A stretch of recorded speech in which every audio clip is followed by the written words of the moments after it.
This is the Yanks Go Yard podcast with Adam Weinrib and Thomas Carannante. Welcome to the Yanks Go Yard podcast. I'm Adam Weinrib alongside Thomas Carannante, and I'm wearing a 2024 All-Star Game hat because it's kind of starting to feel like the 2024 trade deadline again. Early move for an infielder, check. Jazz Chisholm, Ryan McMahon. Waiting game, check. Patience, not a virtue. Is a virtue we don't have. End of deadline, relievers. And then you go, those relievers, are you sure? And we go, yeah, those are the relievers. And then we go, why didn't you do more? And well, we didn't really believe in the team. And okay, maybe I'm getting bent out of shape too early here, but the Yankees have 3+ days ahead of the trade deadline. They require pitching. They are on life support, whether you believe they are a World Series contender or not. They have lost Aaron Judge, but for less time than we probably feared they would. Can they survive that absence, and what are the repercussions? Plus, grading the Ryan McMahon and Amed Rosario trades that already went down, what we think might be next, including a potential partial sale, could be. And the Yankees just sold Carlos Carrasco like 5 minutes ago, if that counts. But we're here to talk about the news, the speculation, and of course, the Judge ripple effects. This is a Yankees team that all their trolls and detractors would love for them to sell every time they lose a baseball game. I'm on the side of, if you lead the wild card race on July 28th, your GM deserves to give you a fighting chance. But obviously, if you ask me, gun to my head, taser to my head, water balloon to my head, is this a World Series contender? Can it become one in the next couple of days? I still say no. But kind of got to go for it. Unless you don't. I mean, there are different ways of going for it. We'll talk about them all. Thomas Carannante, welcome to the show. Thank you. Thanks for tuning in, everybody. How y'all doing? I would say the Yankees just can't do what they did in 2023. And that was not pick a lane. That was acquire one reliever. And that was essentially do nothing. So this year, as we can see, the timing for all of this has been as bad as it could possibly be. So they're on their stretch of they were 14-23 heading into yesterday. Yeah. Since June, I think that was June.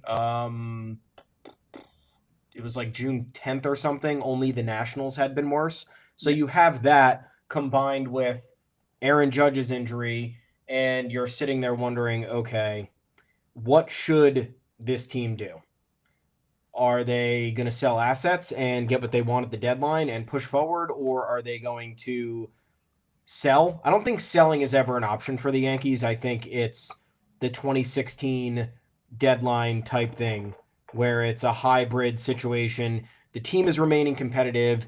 You're shipping off assets that you don't necessarily need because they're either on expiring contracts or they're aging or they are not pieces necessary. They're more so pieces that are necessary for a championship contender rather than a team that's staying afloat and barely getting by. So I am more so of the mindset that they should do something like that. Other people are saying that they are going to buy. Brian Cashman said he's going to go all out. Again, I don't know what that means because the assets out there are not the most attractive. But look, we're going to learn a lot over the next couple of days. If this team falls apart without Aaron Judge, I think we do see some guys who are on expiring contracts leave this team. I think that the approach right now is at least smart. You get Ryan McMahon, who is here through 2027, whether you agree with that trade being good or not. It's a body at third base. The Yankees haven't had a starting third baseman in what feels like forever. You somehow get cash or a player to be named later for Carlos Carrasco. Great.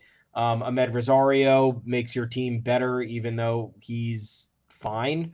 But the moves right now are largely low leverage, but they are setting the table maybe for 2026 and are allowing the team to stay afloat for 2025. So we'll see. I don't have any hope, though, because Judge's injury, you just don't know how severe it is. Judge himself said that it's going to be how his body reacts. And if he's out for the next 8 games, right? So that's going to be a big swing in terms of what the Yankees can do. After he's back, assuming that everybody is correct about this 10-day layoff being all that he's going to need. He's coming back as a DH, not going to be able to play in the field. We don't know how long it's going to take for him to play the field again. So if he's not playing the field this year or for a good portion of August, the Yankees are in a bad situation.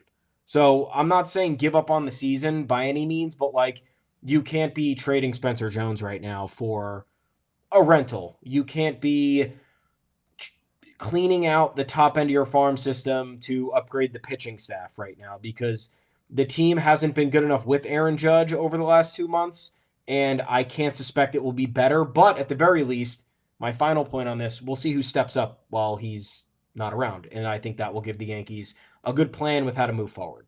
Yeah, I'm in a little of column A, little of column B here. Obviously, you can laugh at the Yankee fans all you want for the doomer predictions when Judge went down, but they were completely warranted. Yeah. The injury was couldn't throw. Grimace struggled to throw from right field, had imaging done to his elbow after playing an additional game in right field, was going to visit with Dr. Chris Amed to talk about the scans and interpret them after the game. Reason to believe he was going down with Tommy John surgery for sure.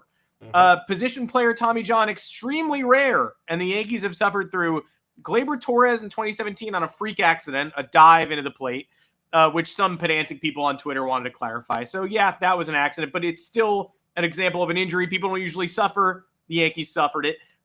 Didi Gregorius after 2018, Aaron Hicks, Everson Pereira got this, Jason Dominguez got this, and so you're just goading. There was a Juan Soto Tommy John scare last year. A throw against the Twins. He came out after that rain delay. This just does not happen to most teams. It's happened to the Yankees repeatedly and mostly to their most important players and prospects. So you hear that report on Judge, you prepare for the worst, you talk yourself into, okay, well, we're not big believers in this season anyway. You're going to lose him for 2 months in a year where, yeah, I guess they could theoretically get hot and run through a week in American League, but are they beating the best of the National League in the World Series? Doubt it. And so you say, okay, well, at least it's late July. Judge will be back by early to mid-April next year, presumably in a DH role. And then you get delivered the news that it's not a UCL tear, just a flexor strain, which is in pitchers a precursor to Tommy John surgery on occasion. But you're talking about an outfielder versus a pitcher. Yeah. You are still going to have to be extremely careful here. But it's not like asking a pitcher to throw 110 pitches through a flexor strain, and then you put strain on the UCL, and then you damage it. Hopefully, if you are a batter, you can DH your way through this so that it heals, and you don't need to be a ticking time bomb. The dirty secret of the Yankees the last couple of years, but also laid very plain this year, is that Giancarlo Stanton has been awesome after adjusting to his return. The Yankees have also played much worse, having to dedicate the DH spot to Giancarlo Stanton every day. The swoon started, I think you can pinpoint their started before he returned. Dip in play, I would say, to the Dodgers series that started on May 30th. But if you want to get really pedantic, they then went and lost the Red Sox series and then swept the Royals and then got swept by the Red Sox, and then it really got bad. And after that Red Sox sweep was when Stanton came back. But objectively, they have not played well with Stanton in the lineup, and he is playing well. So when Judge comes back, he's going to be a perma DH. And we've been told at first when he returns, and Stanton's going to be working out in the outfield. Crazy. Have your beliefs. It's good to have a belief system. I don't know why you would play Judge in the outfield at all before the postseason at the earliest, based on long-term health and the need to get him right. You have to slow play this. So let's say Judge, let's even put they're being ultra aggressive and saying he's going to come back to DH in 8 games. I'm going to call it 20 games. And then after that, he's going to need a DH for 20 games. The best you can hope for is that you have a different guy clogging up the DH spot down the stretch who just happens to be one of the best hitters in baseball. And you're going to lose Stanton, or you're going to play him in the outfield where he shouldn't be. It's basically like a death sentence for Stanton. It's good news, right? Aaron Judge, Tommy John surgery, horrible news. Aaron Judge can come back, better news. But it leaves the Yankees in a deeply strange spot. And it leaves the Yankees as a borderline playoff team down the stretch, fighting through a real complication that gums up the works. They do have a starting outfield without Judge. That's good. But the Stanton versus Judge thing, like, you can't use one of those two people for like a 2-week to 3-week period. And one of the guys who has to DH is the most important player in baseball. So figure that one out. My biggest thing is Giancarlo Stanton and Jason Dominguez getting outfield reps. Like, I used to love Giancarlo Stanton in the outfield. I thought it did him good to switch it up. He was also surprisingly a solid defender. Yeah. Made some spectacular catches. Obviously, his body type is not, it's not really ideal for covering that much ground. And most of the time you're on the edge of your seat when he's running for a fly ball because you're scared of injuries. But this is now not the time to do this. He hasn't played the outfield since 2023. Even before that, the last time he logged more than 35 games in the outfield was 2018. This is something that could, again, affect the Yankees through the rest of the year. We don't know what's going to happen. He has double tennis elbow. If you think Judge's elbow is bad, Giancarlo Stanton has 2 tennis elbows. Exactly. So even if this affects the Yankees just for August, this is going to murder their outfield defense, which is why, you're wondering, okay, if Spencer Jones's back gets better, can he just come up and that could be the way we fix it? I don't know. It's especially crappy because the more that this team has to lock, like you said, the more we have to lock somebody into a DH spot, the less better off we are. It doesn't help with the flexibility or the versatility. Again, if you are locking, I guess Judge in the DH spot is something that's acceptable because he is, he's essentially like Shohei Ohtani in the DH spot. It is what it is. You can do that. But losing Judge's right field defense is a killer. So, and replacing it with Stanton, who doesn't play defense and hasn't for years now, is a major problem. So I don't know if there's an offensive upgrade coming. You look at the other sellable pieces on this roster, right? I know we like Trent Grisham, and I know Trent Grisham has been playing great, but if the Yankees don't see a path for them to win this year, Trent Grisham's gone. And then you want to talk about promoting Spencer Jones, that's it. You bring Spencer Jones up, you get rid of Trent Grisham, you see what you got in this crew for the rest of the year. You figure out a way to extend Cody Bellinger. So, I don't think all of this stuff is the worst, transpiring of events in the world. It gives them a path to be aggressive with making moves that they otherwise wouldn't have been comfortable making. The Yankees have famously, over the last few years, have just been complacent with the roster when they've had bodies there. Alex Verdugo, oh, he's here, we got to play him. Anthony Rizzo, he's here, we got to play him. Josh Donaldson, he's here, we got to play him. No. Now with an injury, this is creating space for the Yankees to experiment and try things. And if they are smart, they will understand that they're not playing for now. Don't give up on the now, but you cannot look at this roster and say, yeah, we're pushing our chips to the middle of the table. We're selling Spencer Jones when he's at his absolute highest, when there's not really anything to trade for him or trade him for. So guess what? Give the team a fighting chance in 2025. Look ahead to 2026, but don't delay with these decisions. The decisions got to be made by the trade deadline. The roster has to look very different on August 1st, and that's got to be that. But, I'm not really optimistic in terms of what the Yankees are going to be able to do for the rest of the year. This is a team that was very much in a spiral with Aaron Judge on the roster and performing to almost his peak capability. So I don't know why anyone thinks it would change. I guess there is the cosmic power of baseball where it's Yankees get romped in the first 2 games of the series against the Phillies, and then they fucking beat Zach Wheeler without Aaron Judge. It makes no sense. The game sometimes makes no sense, but in terms of them keeping a sustainable pace for the remainder of the year and beating up on contenders and getting good playoff seeding, I just don't see it happening. No, and the first 2 Phillies games, they just ran you over because the bullpen running on fumes. 2 unique types of losses. Yeah, the Marcus Stroman in terms of being game. a bad team. Marcus Strowman game, in a typical season, right? In a season where every game isn't magnified like this because the bullpen is shitty, you could just write off the Marcus Strowman game. Okay, the Phillies tag teamed our number 5 starter, and we got and a bunch of people were chanting EAGLES Eagles in the stands.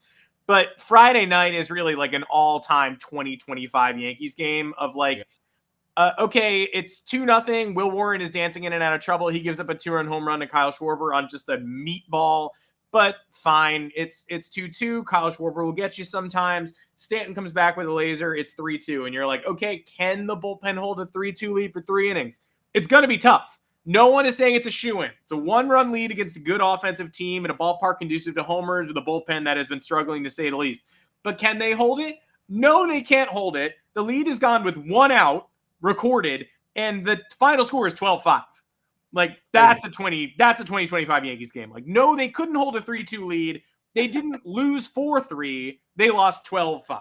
That's what we're dealing with right now. And I do want to briefly address this comment in the nicest way possible. You know, why was Judge playing the outfield if Boone seemingly knew he couldn't? I did wonder that too.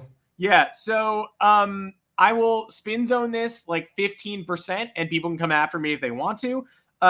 It was irresponsible, and Aaron Boone was left to answer for these kinds of things and say, like, yeah, I knew he was just going to lollipop it in or whatever.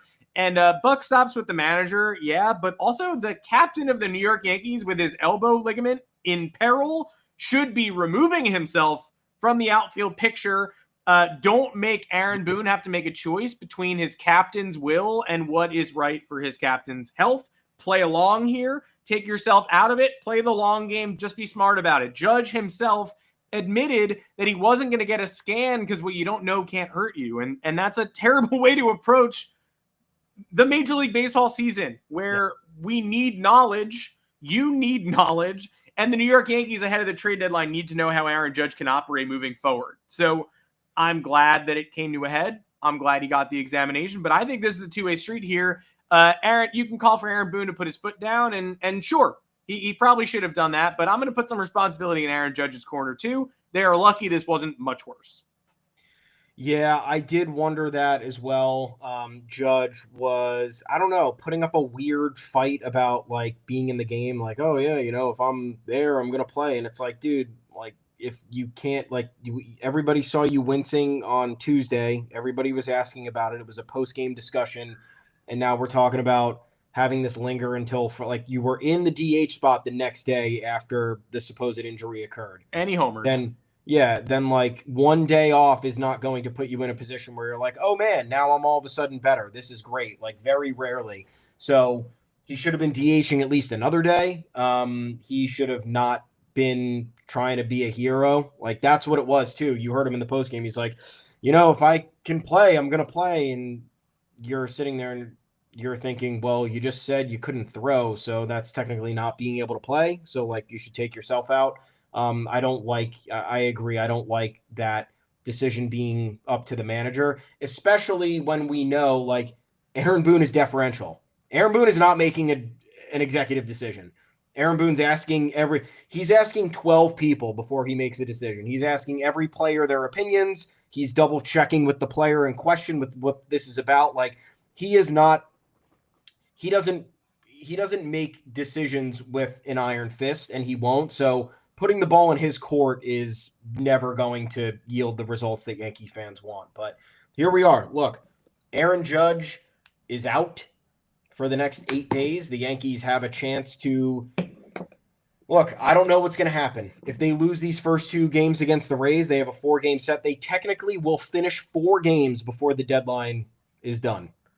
Thursday's game is at 1:00. And nobody else plays Thursday, basically. There's like 3 games in Major League Baseball. Of course, we have a fucking 4th Rays game on Thursday. Thank you to the schedule makers. Yeah, really crazy. But look, the Yankees are 11 and 18 in the division, something like that. It's really fucking bad. Yeah. They have the worst record in the division of anybody. So this is now put up or shut up. And in the best way possible, if they don't take advantage of these next few games to make themselves buyers at the trade deadline, then in my opinion, they don't deserve to have more pieces, like significant pieces, bought at the deadline. The Rays are a worse team than the Yankees, even with Aaron Judge out. Like, on paper, They are. They've been awful lately. Yeah, the Yankees are a better team, and they should win these games. If the Yankees don't win these games, then that speaks to the collective attitude of the roster, in my opinion. If everybody in that clubhouse is not saying, you know what, we got to kick it into high gear. We got to do this for Judge. We got to do this for the trade deadline. We got to put the front office in the right position to give us what we want. And they don't respond to that, then you have your answer, Yankees. Like, it's done. Don't strip down the roster, but you have a lot of guys on expiring contracts that are either not going to be back or don't help the team right now, and you got to make those moves. So the more guys you can bring in for this, look, I firmly believe in like just bringing in newer people this year, because if you do that, you can kind of change the complexion of the roster and the attitude of everybody on the roster, and maybe that switches things up for the remainder 2 months, and you get, who knows, maybe they could be a fun, spunky wild card team that figures it out. Like, I don't think so. I don't think that's going to happen, but this group is not. I don't think this group is capable of doing it because of what we've seen. Again, this has devolved for 2 months now, below 500 baseball, like among the worst in the league. I understand there are other teams going through this, but like, let's put it in the like the Dodgers had a really bad losing streak, right? Everybody was talking about that. How many injuries do the Dodgers have? Just about everybody on the Dodgers rosters. If the Yankees had a third of the injury problems that the Dodgers or even the Astros have this year, they would be dead. They would not exist as a baseball team. They would be in last place in this division.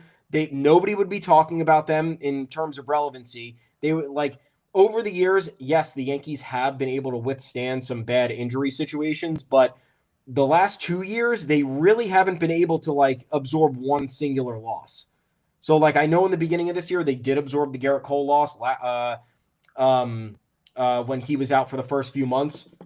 This year, they did the same thing. They absorbed themselves without Garrett Cole and without Luis Gil, but we've seen the longer term effects that those absences have that the team is not built for. Like, the Dodgers have had so many guys out for months on end, and they have managed to just keep the line moving. The Astros, look at the Astros injuries. The fact that the Astros are where they are, and they're better than the Yankees despite having all of these guys out and losing Alex Bregman and losing Kyle Tucker, should speak to the processes of these two teams and how they handle their business. Like, that's all you need to know. And the fact that the Yankees have not even come close to those problems that those teams have, and in fact, like, 1 or 2 injuries have really derailed everything, and these guys who are supposed to come up and fix these problems, like Jason Dominguez needing to step up on defense, Oswald Peraza needing to do anything, the pitching staff, the back end of the pitching staff needing to figure it out. How about half of the bullpen needing to just throw a clean inning? They can't. So the Yankees we're not built properly, and the players not stepping up. So, like, how could you have faith in making this a bona fide winner after the results you've seen? We're 4 months in, man. Like, this is it. I don't know how much more evidence you need. I think it's a fascinating trade deadline either way, though. And I think you're going to get, I mean, look, we've had trolls since the end of May and even before the end of May being like, I think this is a seller. Like, they should just sell. They're not up there with the rest of the league in the NL. I mean, I won't try. I'll be honest. I won't try to see your perspective when you're doing that when times are pretty good, because technically at the end of the season, trolls just say this so that at the end of the year, when if the Yankees don't win the World Series, they can just say, oh, they should have sold. Like, they would have been better off. You know who would have been better off selling? Technically, every team other than the 2 teams in the World Series. Like, you get to the end of the year and, oh, we lost in the ALDS. I guess we should have sold at the deadline. Technically, that's true, unless you really prize making the postseason or whatever. But these are real humans. These are not games played on a spreadsheet. If you have human beings in the playoff, not just the race, but in position, you need to give them a chance. They are people. If you quit on them, they quit on you. Look at the Red Sox the last couple of years, who have been like 10 games over 500, gone into mute deadlines, and then had mutiny below Alex Cora and below the front office. Look at the Mariners when they traded Paul Sewald to the Astros. Or no, Kendall Graveman to the Astros. Like, they were just like, well, guess we're in the playoff race. Fuck this. I'm not playing for you. Like, these are people. So you've got to supplement them and try to fulfill their needs. The New York Yankees are 43-9 when allowing 3 runs or fewer this year. Whether you think the offense is too boom or bust and will or won't play in a playoff series, I'll hear your concerns about whether they're too left-handed. I will hear your concerns. But objectively, the offensive stats say it's a top-tier offensive team. Consistency, not their thing. Yeah. But the offense, by and large, is saying, invest in me. And the pitching staff is saying, I am dead. I will not make it to the end of the season if you do not give me reinforcements. So you don't have to believe in the Yankees as a championship contender to think that they need to add some members to their pitching staff, starting rotation, and bullpen. That's just how it is. Because if you don't do that, you are not getting to the end of the season alive. People compare this to 2016. At the 2016, at July 31st, they were 52-52. And at the end of the year, they were an under 500 team based on Pythagorean record. This year, they're 57-48. Their Pythagorean one loss is 62-43 based on run differential, runs scored, runs allowed, etc. That's a much better record than they have. That's 5 games better than their actual record. And a lot of that malfeasance is because the bullpen and the pitching staff just cannot be a baseline level of competent. Mostly the bullpen. The pitching staff, they have Marcus Strowman until his last start was actually providing real value. He's already done more than I ever expected him to. Yeah. So this isn't an argument to say the New York Yankees need to trade their top assets for, an upper echelon. Like, I am not trading Spencer Jones. I am not trading George Lombard. I hear John Heyman saying don't trade Cam Schlittler and Rafael Flores. Great. I don't want to do that either. I don't want to trade for Joan Duran. I don't want to sacrifice everything I have to, add the top tier upper echelon bullpen piece or rotation piece or whatnot. This team is not good enough to sacrifice your entire future for. Brian Cashman does not owe that to you. But there is some talk about what rental pieces they should sell. I think Trent Grisham, one you bring up, that makes sense. You might want to explore that. Paul Goldschmidt makes sense. He's been a good, solid addition to this baseball team. His OPS is down under 800. He's not coming back next year. You might have already seen the best of him. If somebody wants to give you a real asset there, explore it. Free up playing time for Ben Rice. Think about it. Devin Williams and Luke Weaver. Like, if things got really disastrous, if the Yankees are out of a playoff spot at the end of this Rays series, they're going to have some really tough conversations. But at the same time, if you trade Devin Williams, you might not win a game for the rest of the season. Like, where are the wins coming if you're trading away the only people in the bullpen you can even trust minutely? Like, it's a really difficult bargain to sell those pieces. And people going as far as saying sell Cody Bellinger. That's a guy with an option next year, and that's a guy you want long term. Yeah, like, don't piss him off. Don't sell Cody Bellinger. That's crazy. So the problem with the Yankees sale is there isn't room for a revolution at the trade deadline. You aren't the Pirates. You can't sell David Bednar and his extra year and a half of control for like someone's number 3 and number 6 prospect. You're going to get some pieces. Maybe one of them is a piece of gold. Maybe you strike gold twice if you trade Grisham and Goldschmidt and Mark Leiter Jr. Like, you can be creative. I'll endorse creativity. I'm not going to rule it out wholeheartedly. But the people who are just like, sell everything for parts, get it out of here, they need pitching to live. They owe the roster people who can cover bullpen innings competently. Fernando Cruz is supposed to come back. That's one. You add him to Williams. Weaver, I think, still is someone I believe in. Tim Hill is still someone I believe in. Loaizaga is not. Mark Leiter Jr. is not to me.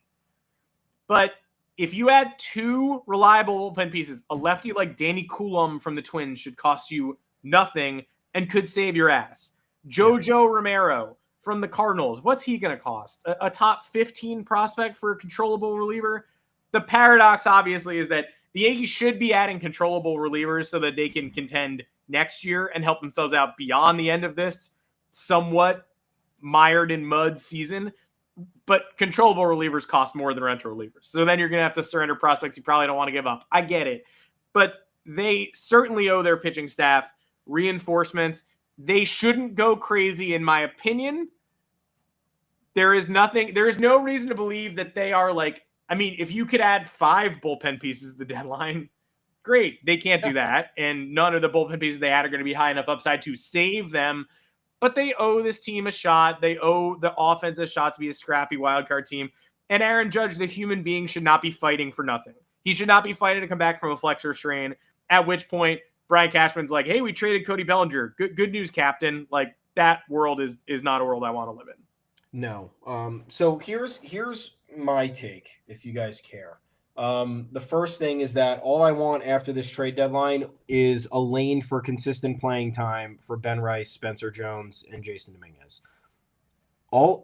Ben Rice and Jason Dominguez should be playing every day. I mean, I understand there's a positional logjam and there are obstacles in the way, but like if that means getting Escara off the roster or getting Goldschmidt off the roster to make that happen, then it's got to happen. Or Grisham off the roster to make that happen. Like two of those moves should happen because unless the Yankees are planning to use any of those guys as trade chips, which I don't think is the case, then they, again, need to be playing every day because Jason Dominguez being out multiple times per week is not helping his defense. Ben Rice being out multiple times per week is not helping his bat get hot. So on and so forth. Like Spencer Jones, again, how much longer are we going to watch him lay waste to AAA pitching? The time is now. There's nothing else to wait for. So that's the number one thing that should come out of this deadline, in my opinion. Selling off assets, it is what it is, right? Yeah. You want the Yankees to trade everybody? Great. Don't know what you want the team to look like. Don't know how you think the team is going to even move forward beyond these next 2 months if they were to do that. That said, am I against trading Luke Weaver and or Devin Williams if they lose these next 4 games? My answer is no, because I think you could trade both of those guys for partial bullpen help and partial prospect capital. So if you're getting other arms in return to supplement them for this year, whether it's, someone of a Danny Kalum, like something like that, from another contender after you give them Devin Williams is not coming back next year. I think no, and I wouldn't even entertain it. But he's done good work. He's done great work, and that's not. I just don't think there is no need for the Yankees to have a closer of Devin Williams' caliber at this juncture if they lose 3 out of 4 to the Rays. Party's over. For 4 years at $88 million after this season too. Like if they wanted to spend like crazy, then that's a luxury you can handle. But they're probably going to lose Williams and Weaver. At maximum, they're going to bring back Weaver after this season. And I think, there's a lot of good work that also can be done here, right? Let's say they do want to keep Williams and or Weaver. Like, start talking a contract now. Get Weaver under contract now. That'll knock out 1 of 2 for the offseason. Start talking extension with Cody Bellinger. Start talking extension with Jazz Chisholm. Like, this is all stuff that can keep the team productive and keep the team relevant if you're doing some sort of hybrid buying-selling act at the deadline. Like, the Yankees can still prepare for the future and knock items off their offseason list because we know when the to-do list piles up, the Yankees don't get enough done. We saw it this offseason. They didn't address the bullpen as aggressively as they should have, and it's come back to haunt them. They did not address the depth issue aggressively enough, and it's been killing them for 3 months now. So the more that you can create more stability, the better, because this Yankees roster has been in flux every offseason for the last 4 years. And honestly, what good has it done them? It's only helped them once when they went out and they got the third best player in baseball. And that opportunity is not happening again. So if you can figure out a way to keep these other guys in a Yankees uniform for the foreseeable future, I understand Jazz is signed through next year. I understand Cody Bellinger has this player option that it at least gives the Yankees a chance to keep him for 1 year. I think everybody is sitting here saying that he's going to reject that based on how he's played. I think that's the truth. But he likes it here. Yankees fans love him. He can play all 3 outfield positions and play first base. Like, there's no reason why a 4 or 5 year deal can't be worked out. And there's no reason Cody Bellinger should be waiting for the offseason to get the highest price. And there's no reason the Yankees should be trying to wait it out as long as they can to maybe get a discount. The price is the price. He's a $25 to $30 million player a year, whether that's 4 or 5 years, done deal. Just sign it and get it done. And I'm pretty tired too, and I understand. I rarely come out on the side of I'm tired, man. I rarely come out on the side of don't spend, but all these Yankee fans being like, well, we got to save room for Kyle Tucker. Kyle Tucker and his 274 average and 18 homers and $600 million contract? Like, Dominguez. I'm down. I just don't think it's happening. Dominguez, Spencer Jones, Bellinger, like not enough for you people. Like I hear you. And like if it were to fall into the Yankees' lap, fantastic. But still, let's even say they go and splurge on Kyle Tucker, Bellinger, either Dominguez or Jones. Judge, yes. Like you're gonna have to use Judge as a DH. You might have to use Judge as a first baseman.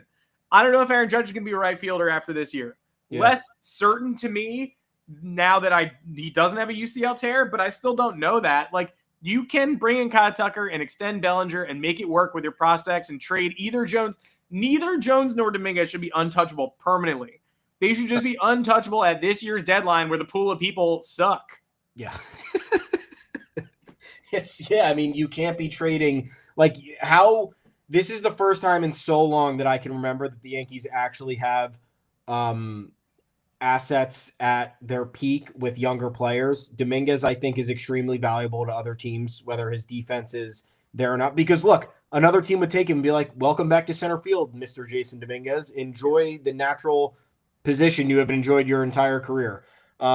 Spencer Jones, obviously, like this is the best Yankees prospect value that in real time we've seen maybe in the last 10 years. Outside of maybe Anthony Volpe, but he was doing that at high A, so it wasn't as it didn't feel as legitimate at that point.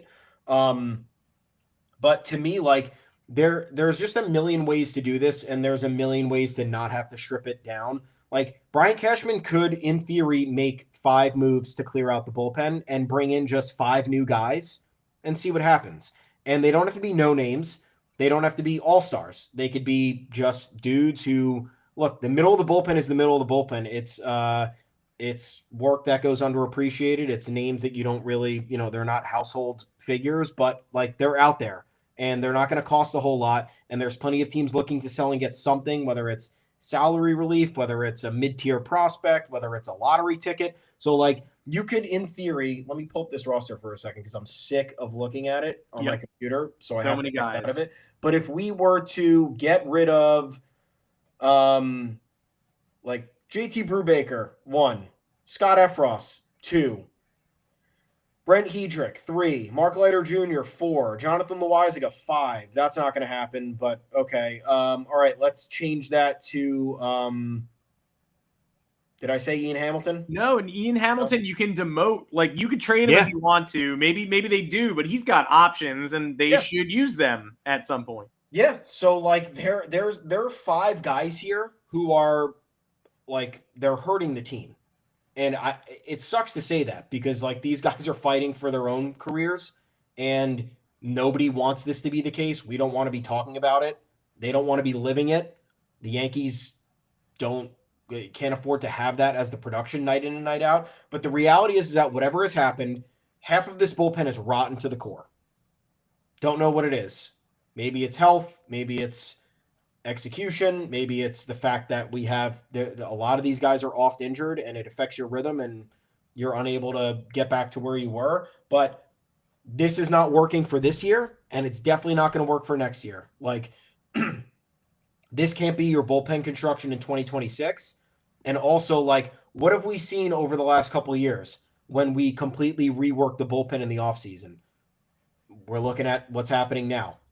You're either getting like the middle group of guys not working. You're getting these other guys completely tired down the stretch because the unit isn't cohesive as a whole. So to think that, no offense, that all 5 or 6 of these guys are going to be major players on the 2026 roster, like you've lost your mind. Point blank. You have no image or vision of what this team needs to be. Because this right now, this has been unacceptable for 2 months now, and the Yankees have lived it out for, so they haven't really had a choice, right? You can't make 15 deals before the trade deadline at the end of June. You have to wait until the market narrows its focus and materializes a little bit. But now you can. Now you can afford, DFA a couple of them. It's not going to kill you. And if you really want to keep Jonathan Loaizaga that bad, then great. He's the last guy in the bullpen eating garbage innings. If he works his way back up to high leverage, awesome. But you can replace 4 of these guys with other faceless players and probably be better off. And that's where the bulk of the work needs to get done. And then you get another starter for the back end of the rotation. All of this is minimal cost. All it takes is just a little bit of effort. I mean, yesterday when Aaron Boone went to Jonathan Loaizaga for the final 2 outs of the 6th inning, I filled a cup of rocks, put them in my mouth, gargled them, and spat them out of my television. But what was he supposed to do? Yeah, that's the other thing. He's not good at managing the bullpen. He has no options. He's not good. He's not great at managing the bullpen. I'm not going to go ahead and say Aaron Boone deserves more credit. Norman Rockwell meme. Like, I'm not like, Aaron Boone's been great. The roster's bad. But Loaizaga, Hill, Weaver, Williams. Those are the 4 guys, plus Ian Hamilton, who he has the ability to work through right now. Everyone else is untouchable in those situations. Yerry De Los Santos is back, and he got worked the other day to cover the middle innings. The comment saying that Oswaldo Cabrera was a big loss and an underrated loss. Absolutely. Yerry and Ryan Yarbrough, also underrated losses. Yes.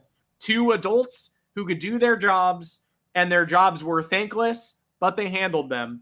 And without them, the Yankees have had to go to the Brubaker, Jeff Hartliebs of the world. People can't handle the middle innings or even come close.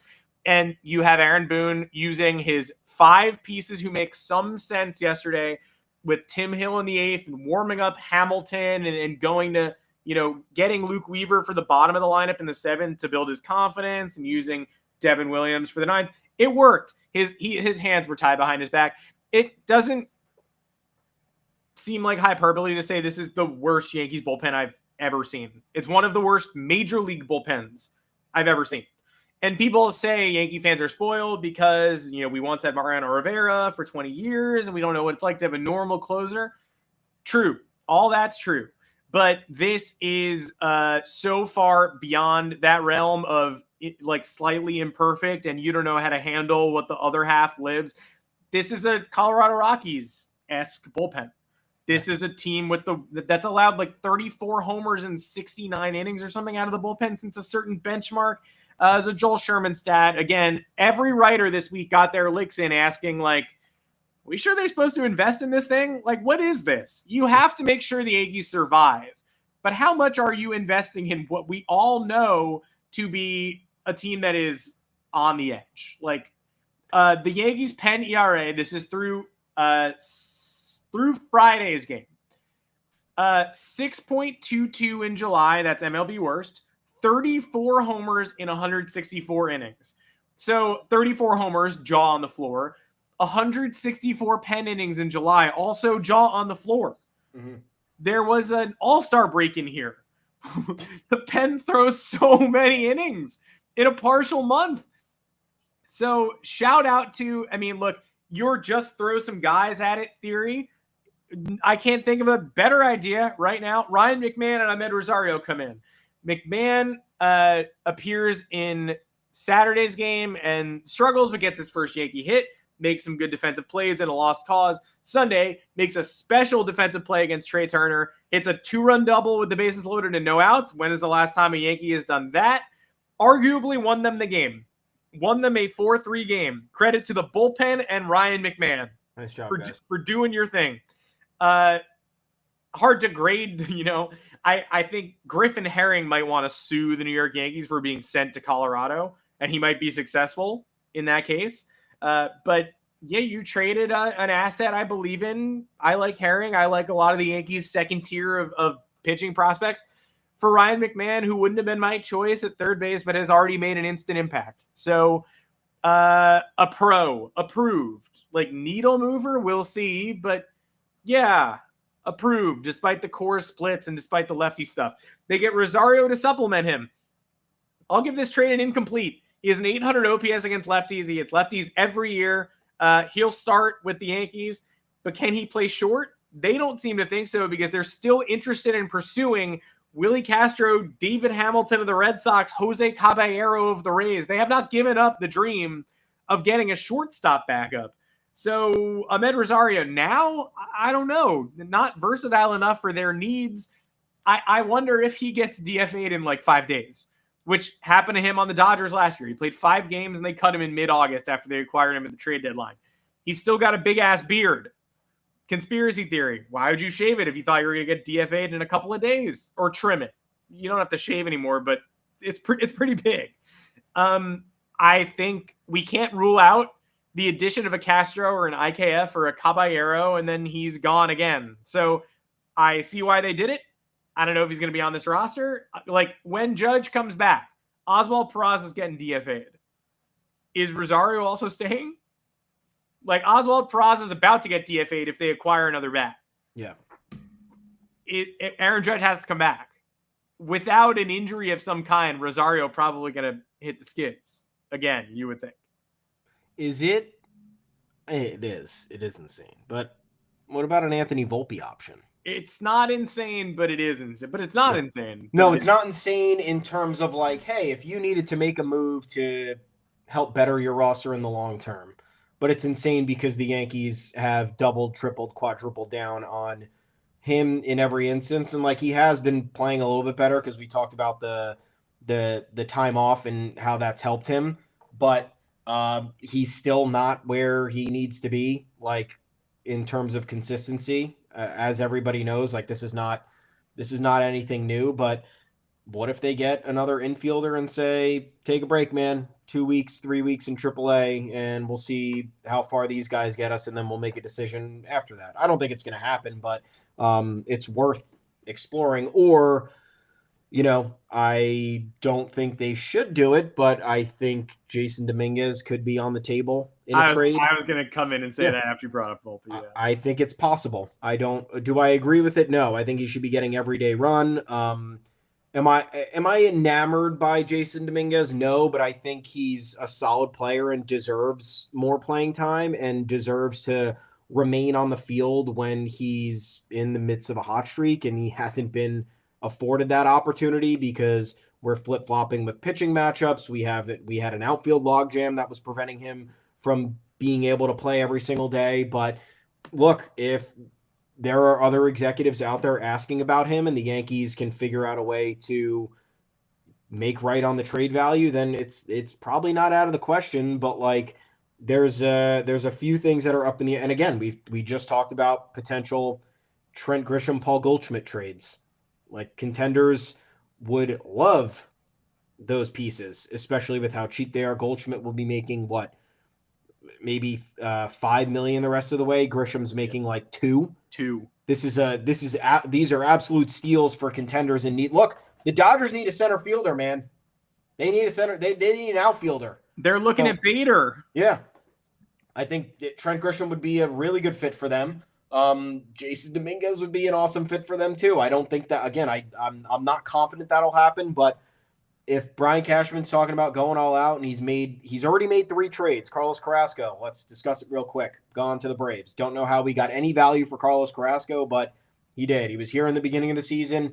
He had a couple good starts, made it seem like, oh, okay, second life here or ninth life here, whatever you wanted to call it. Then he completely fell off the rails or went off the rails and was incapable of stepping on a major league mound. He gets traded to the Braves today for cash or a player to be named later because the Braves literally need bodies. So the Yankees managed to hold on to Carrasco for this long. Fans were so over him. They look, throughout this entire time, the pitching staff has been struggling. The Yankees didn't even think twice about calling up Carrasco. They're like, nope, you're staying at Scranton. Keep logging reps. We'll see what happens. But they end up getting something for him. So, like, maybe a couple more cash deals for middling players. Like, I don't know. I don't know what it's going to look like, but you build up the capital in some respect and free up some roster spots and use August as a bit of a trial period, then why not? Like, I don't see why that couldn't be extremely productive for even this year. Like, you shift gears over the next 3 weeks, like, different story. Blue Jays hit a snag and lose 5 in a row. Like, it's possible. It's possible. It's possible. I mean, we are also right in front of us.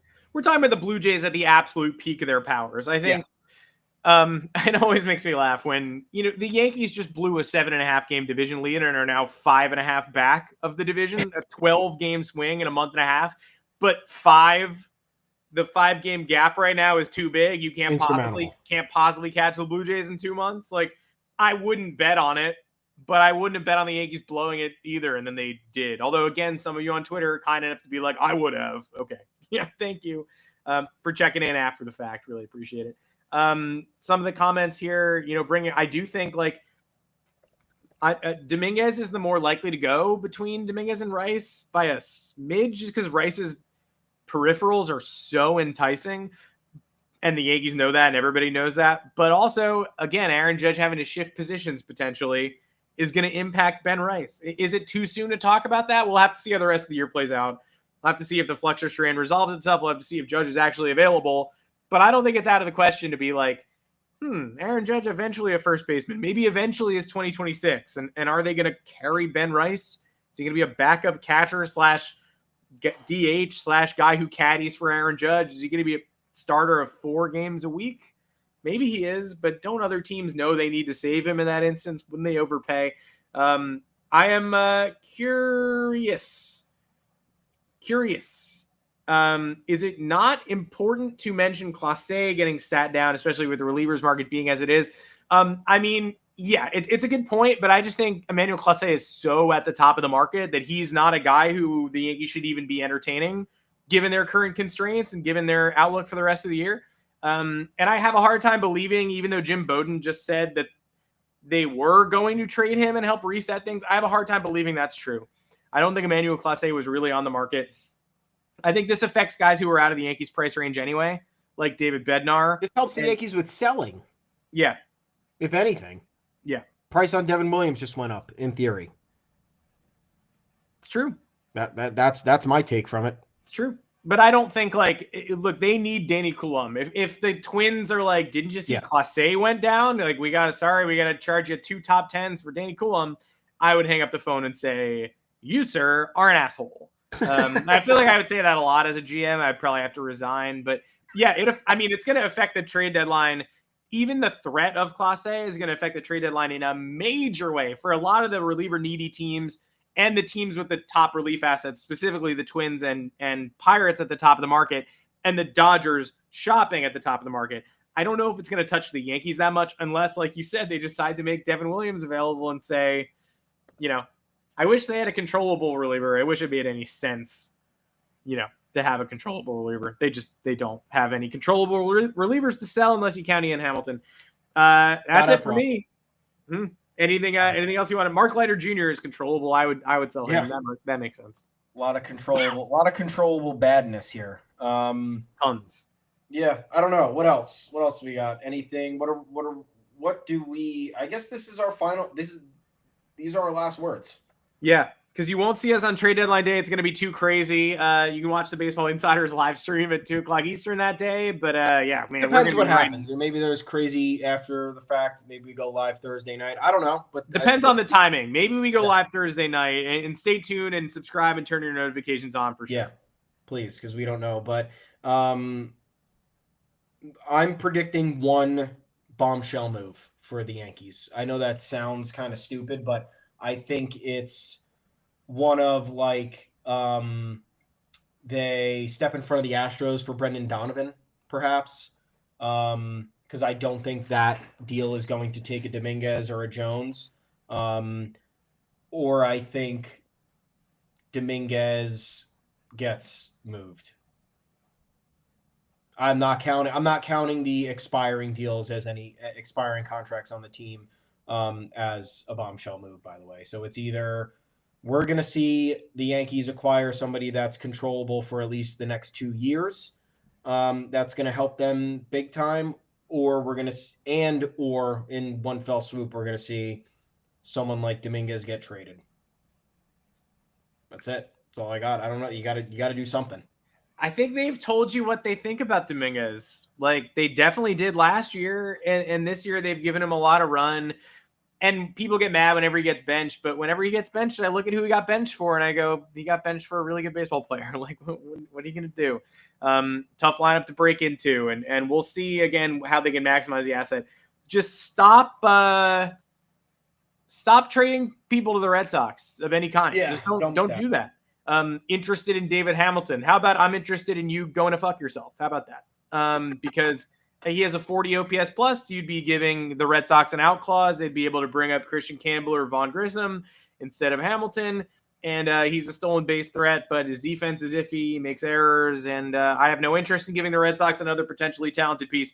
But in terms of blowing up one major move, just again, I think my prediction, and it's kind of a cop-out, but it's not, is that the Yankees are able to get more done with the prospects they actually surrender than haters think they're going to be able to get done. Yeah. Jeff Passan said the Yankees could do anything they want to with their farm system, and everybody online, and especially Red Sox fans, wait, what? The Yankees are some sort of generational farm system? Sorry, I read the pipeline rankings. The Yankees have developed more high-end pitching talent than anyone's giving them credit for. They reloaded at last year's draft. They built Hess, Cunningham. They got Elmer Rodriguez Cruz from the Red Sox. LaGrange, Leland, and Hampton are both injured. They could be third pieces in a trade with some high upside. They just traded Griffin Herring, who was the centerpiece of a trade for a controllable 2024 All-Star third baseman. The Yankees are not a top 10 farm system in baseball, but the Yankees we've criticized them for years for giving away nothing and getting nothing and just making nothing trades. They have given starting catchers to the Red Sox and Marlins in the last year in Narvaez and Agustin Ramirez. Yep. They traded Michael King for Juan Soto. Obviously, the Yankees won that trade no matter what people want to say, but that's a genuine piece. The Yankees were not just foisting assets they didn't want. They didn't get Juan Soto for Clint Frazier and Miguel Andujar. They gave up actual pieces. People want Rafael Flores for a reason because Yankees catchers have become starting catchers in a lot of spots, and the Yankees have Wells, Rice, and Escarra right now. I would trade Escarra.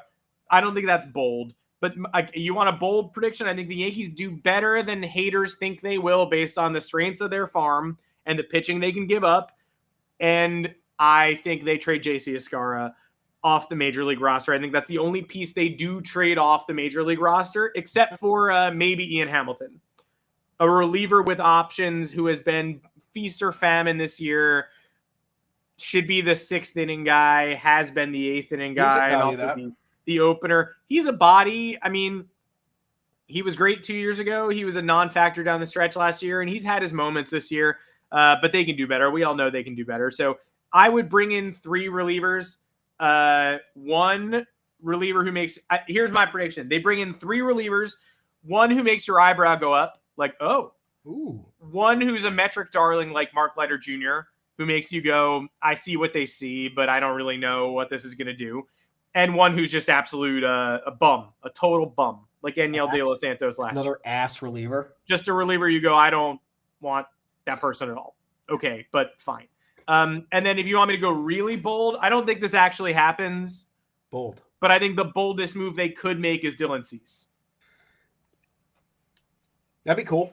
Screams Yankee. The Padres have been trying to get rid of him for the whole season, weirdly, because they keep trying to balance things and give to get. And the Yankees could give Escarra and Pereira and Elmer Rodriguez Cruz.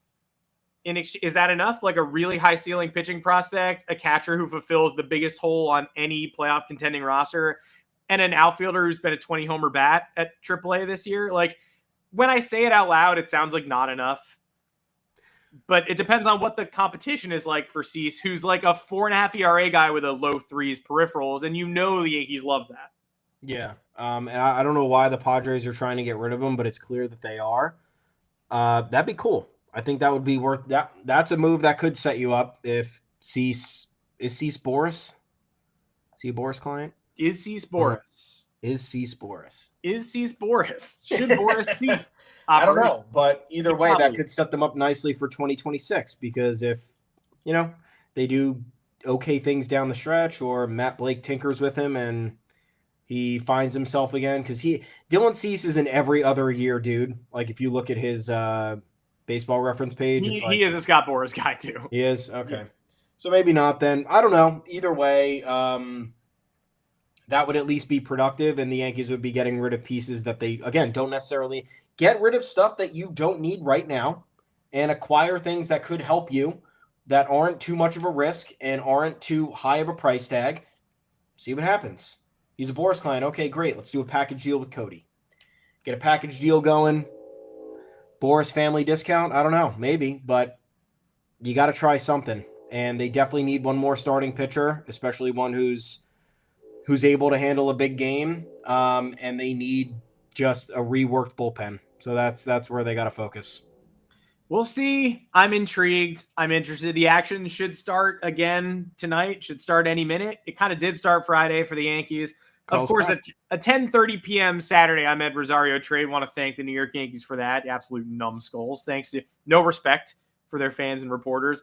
Am I going to get any sleep between now and the deadline? No. Thomas, are you going to get any sleep? No. And then I wake up at 4 a.m. the day after the deadline to go fly and do some video content in Chicago. So no, not after the deadline either. Hell on earth, but also extremely fun, and also what we signed up for. And also it's more fun when the Yankees are winning games against Zach Wheeler 4-3 than it is when Marcus Strowman is getting steamrolled by a Philadelphia team that is laughing at you. Just the fans were just laughing at the New York Yankees on Friday and Saturday. It's a tough fandom. TV game, was it? What? Apple TV game? Yeah. Friday night. The run over, the steamroll. In front of out-of-market eyeballs. What'd you expect? It's just, the New York Yankees, again, like a top tier. They make the playoffs every year. They never win the World Series. They spend a ton of money, but never enough. And they're the only team that when they lose a big game, the whole world dances on their grave. So if you want to sign up for that, only the strong survive. So come join us if you want to take a beating every time you lose, which is a lot, and get to victory lap when you win, which has not happened since 2009. It kind of happened last year in the ALCS. That was briefly fun before the worst World Series I can remember of my entire life. All right. On that note, we will see everybody potentially Thursday. I'm Adam Weinrib. You can find me at Adam Weinrib on Twitter.com. Thomas Carannante, where can the people find you? At Tommy's_takes. We are both at the official Yanks Go Yard account at Yanks Go Yard FS. Please like and subscribe to the YouTube channel. That will let you know when we're going live. A lot of unpredictability these next couple days. You're going to need it. Head on over to yanksgoyard.com. Everything Yankees between now and the end of time. There's going to be a lot more stuff that we're reporting in between the lines, writing about in between the lines on the site. So it'll do you good to read a little bit more. And until then, let's go Yanks. Trade deadline. Just do something. You know what? Fuck the predictions. Just do something interesting for me. I want a little. I want a couple of eyebrow raisers. That's all I ask for. Shake things up. Make it a little bit different. Don't tear the world down. Not asking for much. Really not. We never ask for much. 2023 worst trade deadline of all time. 2022 also very bad, maybe even worse than the year when they didn't pick a lane and just brought Keenan Middleton in. Last year, Jazz, big win. Rest of it bad. The stuff that actually happened on deadline day, bad. So let's see our team name included in some intrigue. Some intrigue over the coming days. All we ask for all our labor and all our Clockwork Orange style machines that keep our eyes open for long hours on end. To watch what this team is up to and predict their next moves. Let's get something. Let's be interesting. And until next show, subscribe, turn on your notifications, know when we're going live. It might be Thursday. We'll try to find some time, but not until after the deadline to wrap it up and recap. Until then, I'm Adam Weinrib for Thomas Carannante. We'll catch you later. Thank you for joining, listening, watching the Yanks Go Yard podcast.